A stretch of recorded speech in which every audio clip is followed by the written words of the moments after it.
기별이 어찌하여 왔겠니? 죽이든 살리든 양이들 속대로 하라는 기별인데 조선은 너희 것들을 버렸다.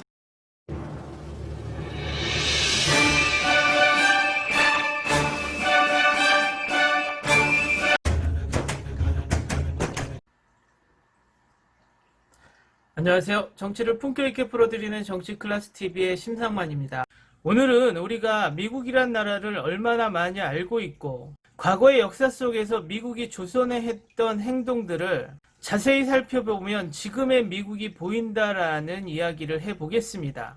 이 이야기는 시리즈로 진행됩니다. 시리즈로 하는 이유는 지금 대한민국 일부 보수 구구 세력들이 맹목적으로 미국과 일본이라는 단어만 들어도 고개를 숙이고 그쪽의 입장을 대변하는 모습을 보이고 있어서 이 모습이 흡사 옛 대한제국이 일본으로 넘어갈 때의 모습과 교차되어 이번 시리즈는 미국과 일본 중 먼저 미국의 진짜 모습에 대해서 이야기를 하겠습니다. 이 영상은 미국을 무조건 나쁜 나라라고 선동하는 영상도 아니고 그렇다고 미국을 좋은 나라라고 떠받들어주는 영상도 아닙니다. 요즘 학생들이나 젊은 청년이 강가하고 있는 미국에 대한 이야기를 그냥 서술하는 것이고 이것이 팩트라는 것을 이야기합니다. 지난 대선에서 도널드 트럼프가 불과 4개월 만에 쟁쟁한 경쟁자 16명을 차례로 쓰러뜨리고 미국 공화당의 대선 후보로 확정되면서 대통령에 당선되었다. 그는 공약으로 주한미군 주둔 비용 100% 전액 한국 부담, 핵개발 용인 발언 등으로 그 당시 한국의 지도층들을 충격에 몰아놓았고 심지어 트럼프는 김정일과 만나 대화하겠다는 발언까지 했고 그것 또한 성사를 시켰다. 중국이 남중국해 인공섬 건설, 여기에 맞서 미국의 중국 포위 전략이라는 경랑이 일고 있는 와중에 미국의 대통령은 트럼프가 되었다. 트럼프는 경선 과정에서 미국을 다시 위대한 나라로 만들자는 메시지가 새겨진 모자를 쓰고 전국을 돌며 미국인들의 애국심을 부추겼고 그 당시 발빠른 기업들은 애국심 마케팅을 시작했다. 코카콜라는 나는 미국인이라 자랑스럽다는 문구와 성조기를 연상케 하는 디자인을 새긴 제품을 출시했고 버드와이저 맥주는 제품 이름을 아메리카로 바꾸고 자유의 여신상 도안을 넣고 제품을 판매를 했다. 그동안 한국은 안보의 절대적인 부분을 미국에 의지한 채 경제개발에 전력 투구함으로써 빠른 시간 내에 산업화, 민주화, 선진화를 이룰 수 있었다. 그러나 동맹은 결코 공짜가 아니며 미국이 언제까지나 한국의 안보를 책임져 주기 위해 강림한 미네르바가 아니라는 사실쯤은 다 알고 있어야 했다. 자, 그럼 여기서 과거 역사를 살펴보자. 조선은 미국을 짝사랑했지만 역사적 시각에서 보면 미국은 철저하게 자국의 이익에 따라 움직이는 나라였다. 조선 1882년 서방국가 중 최초로 조선과 우호소 조약을 체결한 나라는 미국이었다. 수교 이후 양국은 서로의 존재를 필요로 하는 상호협조 관계가 아니라 조선은 미국을 일방적으로 짝사랑하는 비정상적인 관계였다.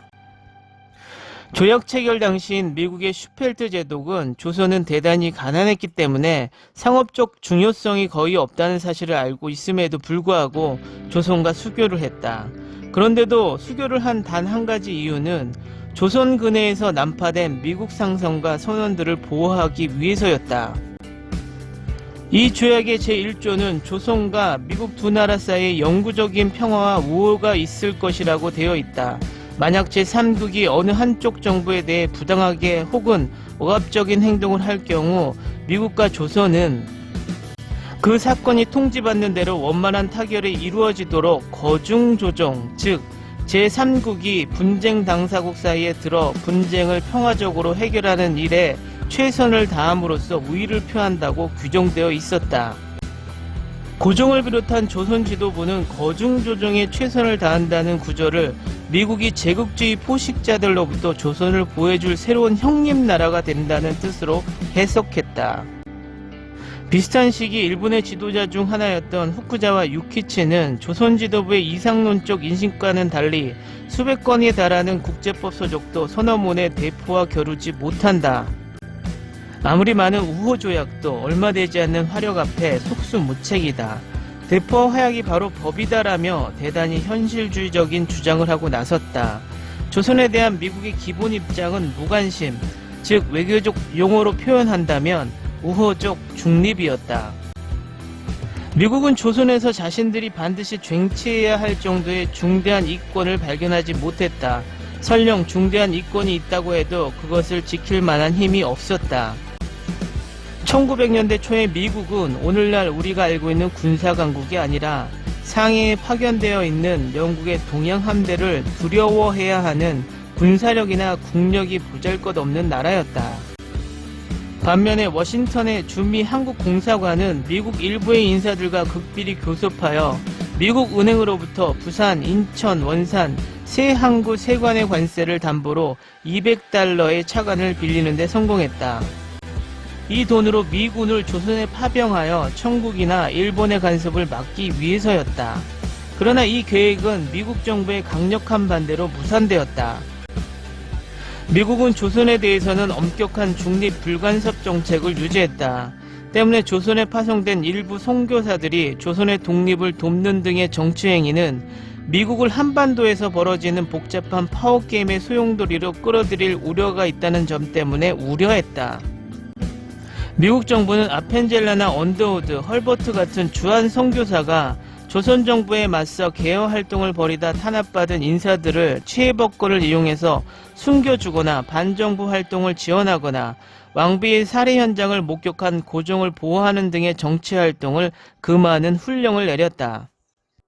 미국도 서양 열강들과 마찬가지로 제국주의적 야심이 있는 국가였다. 시어도어 루즈벨트 대통령은 자신의 외교 정책을 말은 부드럽게 하고 몽둥이는 큰 것을 드는 것이라고 설명했다. 그는 1900년 미국 부통령 재임 시절 친구에게 이런 편지를 보냈다. 나는 일본이 대한제국을 차지하기를 바란다.